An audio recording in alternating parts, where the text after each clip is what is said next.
Pemirsa TVRI Sulawesi Selatan dimanapun Anda berada, kita berjumpa kembali di dalam acara Lentera Dhamma. Sebelumnya, terimalah salam Buddhis dari kami, Namo Buddhaya. Bersama saya, Upacarika Rowin Triansil, Sarjana Ekonomi, dan pada hari yang berbahagia ini, kita berkesempatan untuk mendengarkan sharing Dhamma dan sharing pengetahuan oleh narasumber kita, yaitu Ibu Susana, Sarjana Ekonomi. Namo Buddhaya. Namo Buddhaya. Yang sementara ini menjabat sebagai Ketua Pengurus Cabang Permabudi Kota Makassar. Ya, makasih Bu Susana atas waktunya. Sama-sama. Ya. Dan akan membahas topik ini mengenai ego to eco ya Bu ya? Iya, betul. Iya. Ini saya mungkin masih awam ya Bu ya. Pengertian dari kata ego dan eco di sini ini mau diurai tentang seperti apa Bu? Oke, jadi terima kasih. Hari ini kita sudah diberi kesempatan untuk bisa sharing bersama pemirsa di rumah, Rowin. Jadi kita ingin ngobrol tentang ego to eco. Ego di sini yang saya maksud adalah ekosistem to ekosistem. Jadi ego tuh egois gitu. Jadi sebenarnya sama seperti ekosistem tuh ya selama ini sistem bagaimana kita berpikir hanya selalu memikirkan diri kita sendiri saja. Nah, bagaimana supaya yang perilaku kita yang selama ini hanya berputar di ekosistem, berputar di kepentingan diri kita sendiri, harus kita rubah menjadi ekosistem. Berbicara tentang bagaimana kita bukan lagi berperilaku hanya untuk diri sendiri, tetapi untuk ekosistem, untuk lingkungan kita bersama, seperti itu. Oh, seperti itu ya. Tadi yang saya nangkap ego itu ya egois ya. Eko ya saya masih awam banget ya Bu. Makasih banyak. Nah, mungkin untuk topik yang akan dibahas ini Bu, mungkin dilihat dari ajaran Buddha, apakah mungkin ada referensi di Sutta atau di Tipitaka yang juga mungkin membahas sejalan dengan ego to eco ini? Oke, jadi begini, Rowin. Jadi sebenarnya di dalam ajaran Buddha yang kita pelajari kan, khususnya kalau di saya dari Nichiren Shoshu, jadi itu ada kata yang mengatakan bahwa istilahnya itu bunyinya begini, Eishofuni. Eishofuni itu artinya lingkungan adalah saya. Terus ada juga Shohojisho. Shohojisho itu adalah saya adalah cerminan lingkungan, lingkungan adalah cerminan saya. Artinya sebenarnya Buddha ingin mengatakan bahwa saya manusia itu adalah cerminan dari lingkungan. Lingkungan pun sebenarnya adalah cerminan dari saya. Jadi saya dan lingkungan ini bukan dua hal yang berbeda. Bukan dua hal yang dipisahkan antara manusia dan lingkungan. Lingkungan dan manusia itu bukan dua hal yang berbeda, tetapi dua hal ini saling berkaitan. Hanya selama ini orang itu seringkali salah kaprah. Yang dia lakukan setiap hari, apa yang kita jalani dalam keseharian kita jauh masih lebih banyak kita hanya memikirkan ke diri kita sendiri tanpa memikirkan efeknya ke lingkungan. Sebenarnya tanpa kita memikirkan efeknya ke lingkungan pun, tahu-taunya apa yang kita lakukan juga berdampak ke lingkungan. Tidak harus apa yang kita lakukan bahwa ini berdampak ke lingkungan, tidak, tapi apapun yang kita lakukan, baik itu yang bagus maupun itu yang kurang bagus, pasti akan ada dampaknya ke lingkungan. Demikian sebaliknya, apa yang ada di lingkungan kita juga akan berdampak ke kita. Tetapi yang saya ingin ajak hari ini adalah bagaimana kita sebagai manusia yang sudah, artinya kita bisa berpikir ya. Ketika kita mengambil keputusan untuk melakukan langkah, sebaiknya bukan hanya untuk memikirkan hanya untuk diri kita sendiri, tetapi kita perlu memikirkan kalau saya mengambil langkah ini, apakah ini ada efek atau dampaknya ke lingkungan sekitar saya. Bukan hanya alam semesta, termasuk orang-orang yang ada di sekitar saya, seperti itu. Cara kita berpikir dan cara kita berperilaku setiap hari. Maksudnya ego to ego ini adalah ayo rubah cara berpikir kita. Bukan hanya memikirkan diri kita, tapi kita memikirkan efeknya ke lingkungan kita, baik ke orang di sekitar kita maupun ke alam semesta yang ada di sini gitu. Daripada selama ini yang hanya kita pikirkan adalah saya, toh juga nggak membuahkan hasil yang lebih besar gitu. Seperti itu ya, menarik sekali ya pemirsa. Saya tertarik tadi dengan yang Ibu Susan bahas mengenai merubah cara berpikir. Yang tadinya mungkin kita lebih memikirkan kepada diri kita, tetapi kita berbuat dan berpikir juga untuk memberikan dampak ya terhadap lingkungan. Nah, kira-kira di dalam keseharian kehidupan, Bu, itu langkah-langkah apa? Seperti apa contohnya mungkin? Yang paling gampang ya? Ya, yang paling gampang, Bu. Yang paling simpel tuh sebenarnya begini, ini sekarang ya kita lagi concern masalah lingkungan, masalah lingkungan hidup, khususnya masalah sampah. Dari pagi kita bangun sampai kita malam kita istirahat, itu manusia menghasilkan begitu banyak sampah. Yang kalau mau dipikir, mungkin aja ada sampah yang sebenarnya tidak perlu kita hasilkan pada hari itu, gitu. Jadi secontoh misalnya paling gampang saya ibu-ibu ya, kalau belanja setiap hari kan pasti belanja nih untuk kebutuhan anak, untuk makan, untuk apapun itu. Nah biasanya kan kalau kita tidak membawa kantong belanja dari rumah, artinya kita masih memakai kantong plastik. Sekali pakai. Nah hal ini tuh kita kadang nggak pikir panjang gitu. Begitu kita di toko kita maksudnya kayaknya enteng sekali gitu, kita barang masuk di plastik, keluar dari toko plastiknya udah kita buka, udah menjadi sampah pada saat itu juga gitu, dibuang langsung gitu. Padahal kita nggak pikir itu cuman waktu beberapa menit, mungkin cuman beberapa detik ya. Barang yang tadinya seharusnya mungkin masih bisa, dia nggak menjadi sampah, dia nggak berakhir begitu cepat. Karena kita nggak memikirkan jangka panjang, sehingga begitu tahu-tahu kita keluar, kita udah barang itu udah jadi sampah. Mungkin padahal kantong plastik itu masih bisa berumur beberapa hari lah, atau mungkin masih bisa dipakai ulang, atau mungkin masih bisa bahkan disimpan lebih lama kalau kita membawa kantong belanja sendiri. Atau ya kalau memang barang yang kita belanja itu tidak terlalu banyak, saya masih bisa pegang, karena biasanya kan memang saya kemana-mana juga naik mobil, barang itu masih bisa saya pegang, saya taruh di mobil aja gitu kan. Sebaiknya dengan kita berpikir bahwa saya mengurangi satu lembar sampah plastik itu pun juga sebenarnya sudah berguna, karena bayangkan kita keluar dari toko, kita sudah menghasilkan 1 lembar sampah plastik, sementara sampah plastik ini butuh waktu ribuan tahun untuk bisa lebur.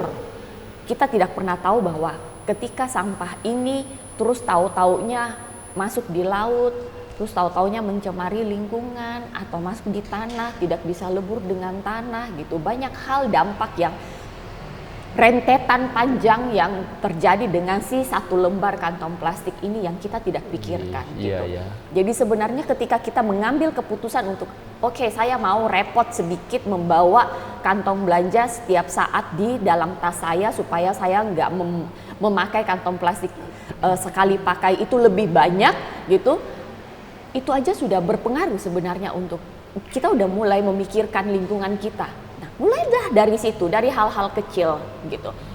Sama seperti kita kemana-mana kita butuh minum, tapi kita juga mobilitasnya tinggi. Bawalah tumbler supaya kita nggak setiap saat ketika kita butuh minum kita harus beli minuman kemasan sekali pakai gitu.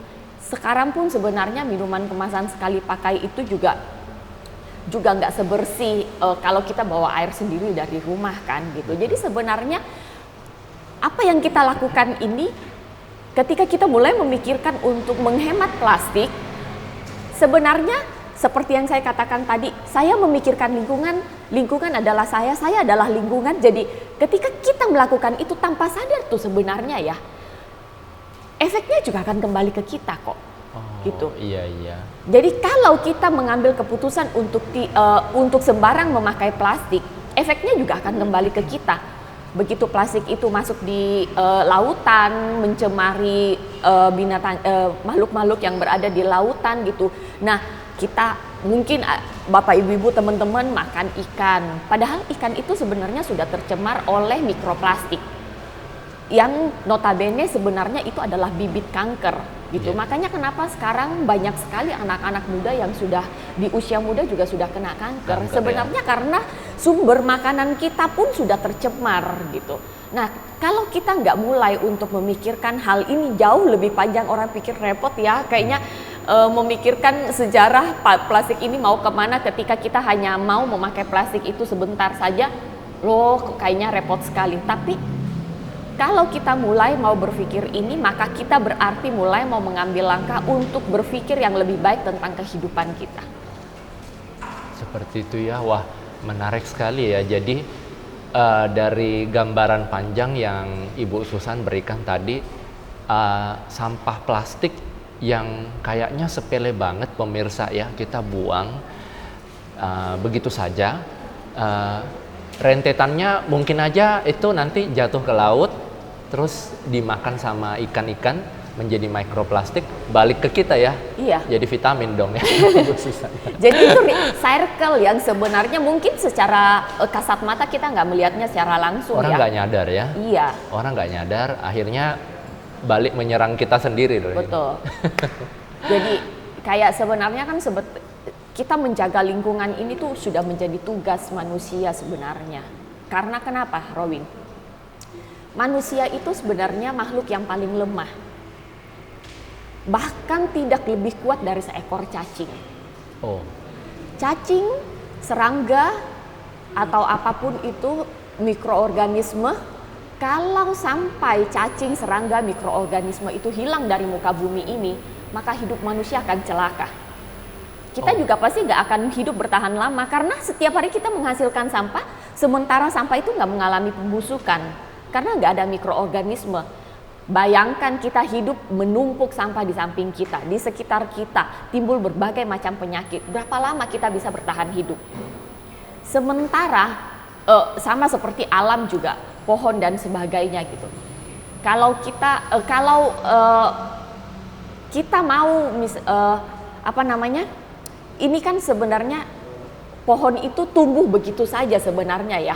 Tanpa kita siram pun sebenarnya dia tumbuh aja, kan ada air hujan dan sebagainya gitu. Jadi kenapa saya katakan tadi manusia tuh sebenarnya lemah? Karena itu tadi, kalau bahkan lebih lemah dari kalau nggak ada manusia, cacing bisa hidup dengan bagus. Alam semesta bisa hidup dan berlangsung dengan lebih baik tanpa kehadiran manusia di situ gitu. Justru dengan adanya kehadiran manusia maka kehidupan mereka justru makin terancam. Iya kan? Nah, jadi sebenarnya kenapa saya katakan bahwa manusia itu lemah? Karena justru manusialah yang tidak bisa hidup tanpa bantuan lingkungan sekitarnya. Manusia nggak mungkin hidup tanpa adanya makanan. Manusia nggak mungkin hidup tanpa adanya air. Manusia nggak mungkin hidup tanpa bantuan orang-orang di sekitarnya. Kita kalau mau menyakiti badan kita nggak akan melawan. Ya, betul. Saat ini kita pun mau celaka gitu, kita mau potong misalnya tangan kita, apakah tangan kita melawan? Kan nggak melawan. Ya kan? Sebenarnya tubuh manusia ini sangat lemah. Makanya sebenarnya agak sedikit miris dan mengherankan ketika justru manusia merasa dia adalah orang yang lebih hebat di muka bumi ini. Padahal manusia nggak ada apa-apanya kalau nggak ada alam semesta ini. Nah, kalau kita tidak memikirkan, kalau kita tidak berperilaku untuk memikirkan alam semesta kita, itu sama saja dengan bunuh diri. Karena artinya kita mulai merusak sumber kehidupan kita. Kalau sumber kehidupan kita, alam semesta ini rusak, apakah kita bisa bertahan?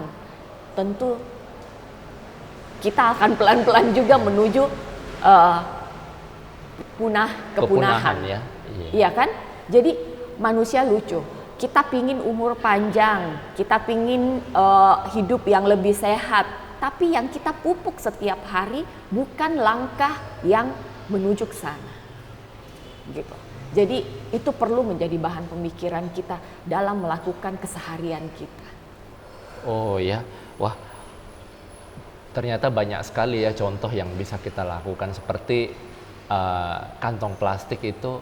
Kadang-kadang aku lihatnya sekarang kan di market itu sampai berbayar, tapi sebagian masyarakat masih tetap ya bela-belain, rela ya beli kantong plastiknya, saking terbiasa untuk tidak membawa mungkin goodie bag ya, seperti itu ya Bu ya. Jadi mungkin saran dari Bu Susan ini, kita kemana-mana baiknya mungkin bawa goodie bag ya. Iya. Ya, tas kain itu seperti itu.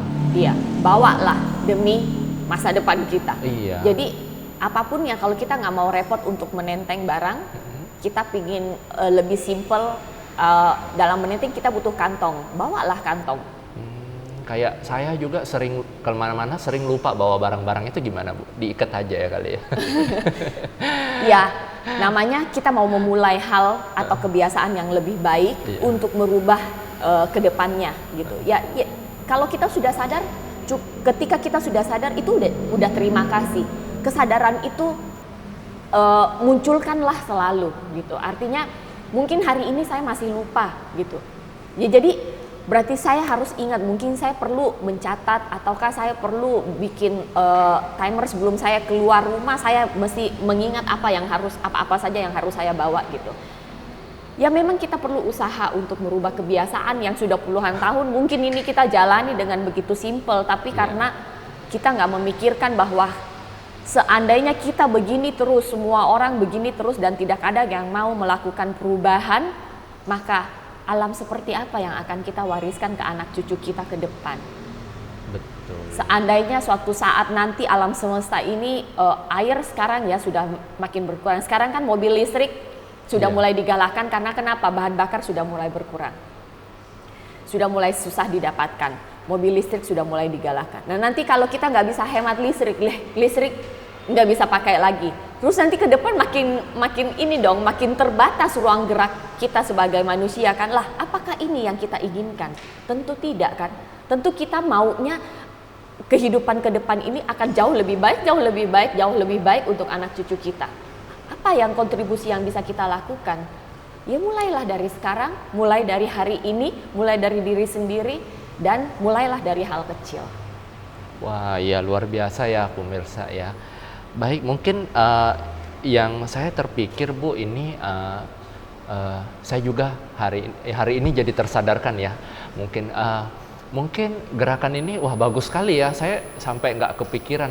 Tapi kira-kira gimana Bu dengan masyarakat yang mungkin bergerak, misalnya punya pabrik plastik atau punya toko plastik yang memproduksi plastik, menjual plastik, gimana dong? Kalau misalnya gerakan ini tahu-tahu ternyata wah banyak masyarakat yang setuju misalnya, dan banyak masyarakat yang tersadar, oh iya ya, kok kita nggak memulai untuk lebih hemat plastik misalnya pemakaian. Tentu ini kan akan berdampak juga ke perekonomian, khususnya bergerak di produksi plastik, atau ini seperti apa Bu kira-kira? Nah begini, Ya. jadi sebenarnya mungkin pabrik yang produksi plastik ini pasti akan berdampak, tetapi ketika orang menemui masalah, mereka akan mencari solusi yang baru. Jadi pabrik plastik pun akan mencari solusi yang baru, entahkah dia akan menggunakan plastik yang ramah lingkungan atau produksi yang pokoknya yang lebih ramah lingkungan. Kedepan semuanya sudah harus menjadi lebih ramah lingkungan, karena yaitu dampaknya bukan sementara sesimpel kita hanya membayar kantong plastik Rp200, dampak yang kita nggak memikirkan dampak ribuan tahun ke depan seperti itu. Itu satu, pasti akan ada solusi selanjutnya. Yang kedua adalah sebenarnya seperti ini Rowin. Jadi banyak sekali sebenarnya plastik yang masih bisa dipakai dan masih bisa didaur ulang. Tetapi karena perilaku manusia yang tidak mengerti untuk memilah, sehingga sampah yang tadinya, sampah plastik ini yang tadinya mungkin masih bisa dipakai, kalau dia kondisi bersih, masih bagus, mungkin masih bisa dipakai. Banyak kan sekarang juga daur ulang sampah plastik gitu, dilebur lagi. Cuman kan kalau kayak gini kita ya, terus misalnya pakai plastik terus dibuang aja gitu kan, di tanah dan sebagainya, jadi kan kotor plastiknya kan. Iya, betul. Ketika plastik itu kotor, dia susah lagi didaur ulang karena dia harus dibersihkan, butuh air lagi untuk membersihkan, butuh tenaga lagi untuk mengolahnya.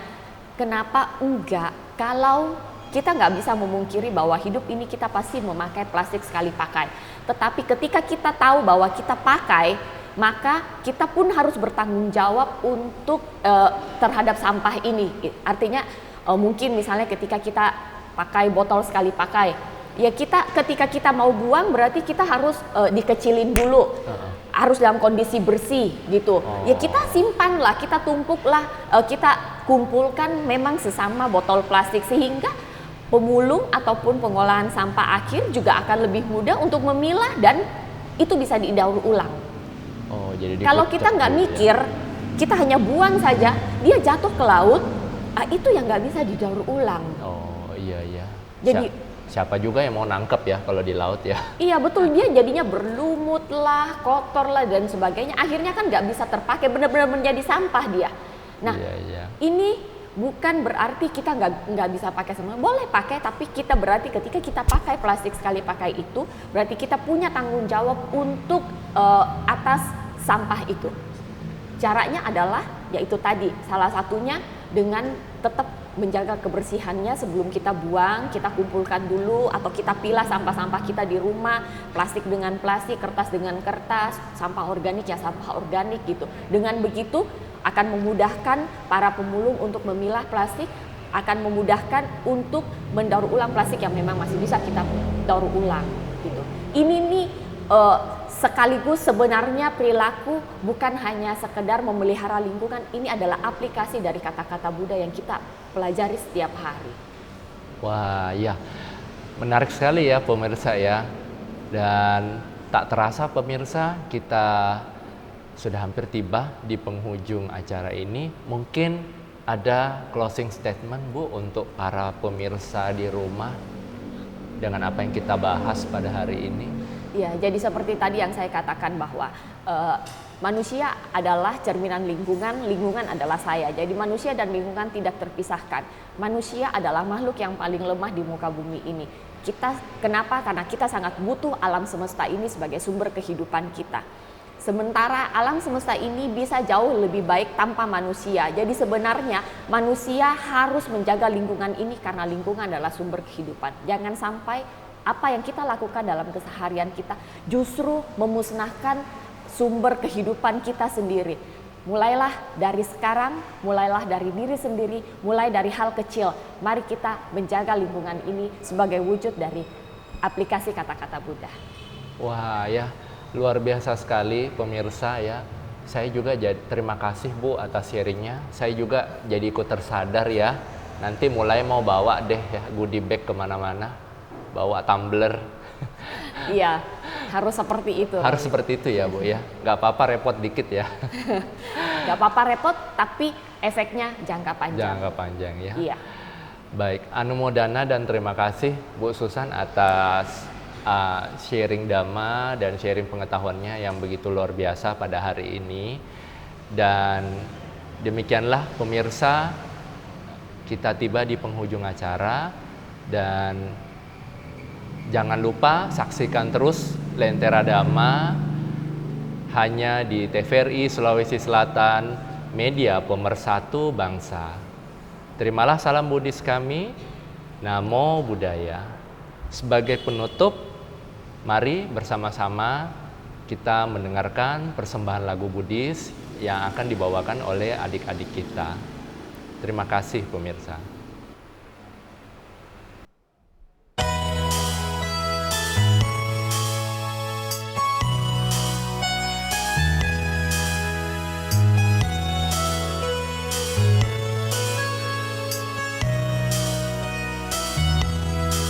Harumnya bunga cempaka, harum bunga melati, harumnya kayu cendana tak melawan arah angin, namun lebih harum lagi berbuat kebajikan. Harum kebajikan menyebar sampai surga. Wahai kawan, kawanku kendalikan ucapan, jauhkanlah dari semua dusta. Wahai kawan, kawanku kendalikan pikiran,